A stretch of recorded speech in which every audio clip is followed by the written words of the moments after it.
Bonjour à toutes et à tous. Donc, nous allons commencer notre audition. Donc, mesdames et messieurs, mes chers collègues, donc, nous accueillons aujourd'hui Madame Christiane Charbonnier, directrice du travail, donc du service droit du travail, et Madame Delphine Assal, chef du service temps et revenus du travail de l'Union des industries et des métiers de la métallurgie, l'UIMM.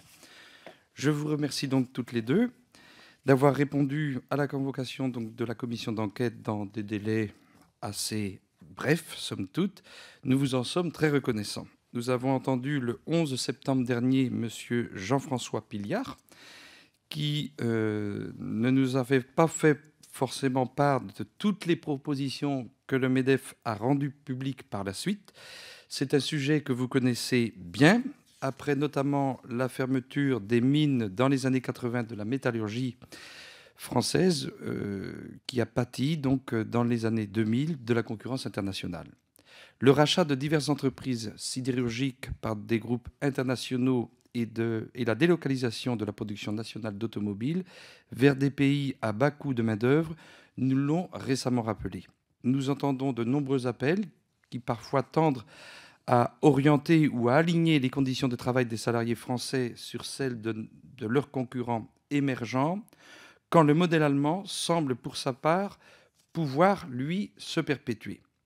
Cet alignement se traduirait juridiquement par la substitution d'une pure contractualisation ou un contractualisme à la législation et à la réglementation du travail établie progressivement en Europe de l'Ouest depuis plus d'un siècle.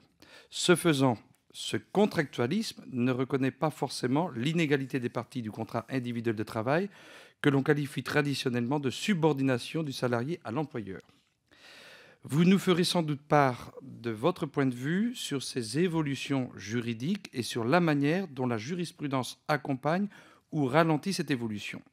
Votre appréciation du cadre juridique du temps de travail des salariés de votre secteur économique et des situations respectives des salariés à temps partiel, des cadres au forfait, des femmes, quoique peu nombreuses dans la métallurgie, donc votre point de vue nous intéresse. Avant de vous entendre, je dois vous informer des droits et obligations qui vous reviennent dans le cadre formel de votre audition, tel qu'il est défini par la loi, puisque nos travaux s'inscrivent dans les règles des commissions d'enquête, au terme de l'article 6 de l'ordonnance du 17 novembre 1958 relative au fonctionnement des assemblées parlementaires. La commission d'enquête pourra citer dans son rapport tout ou partie du compte-rendu de votre témoignage. Ce compte-rendu vous sera préalablement communiqué. Les observations que vous pourriez faire seront soumises à la commission. Par ailleurs, en vertu du même article 6 de l'ordonnance du 17 novembre 1958, les personnes auditionnées sont tenues de déposer sous serment, sans toutefois enfreindre le secret professionnel. Ces personnes doivent prêter serment de dire la vérité, toute la vérité, rien que la vérité.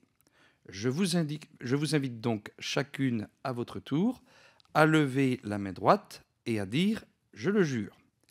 Madame Christiane Charbonnier, merci. Madame Delphine Assal, merci. La commission va maintenant procéder donc à votre audition qui fait l'objet d'un enregistrement et d'une retransmission télévisée. Je suis accompagné donc de Madame Barbara Romagnan, rapporteure de notre commission, et avec les collègues, eh bien, nous serons à votre écoute et nous procéderons donc après votre propos liminaire, eh bien, à un temps d'échange, questions-réponses. Merci. Vous avez la parole.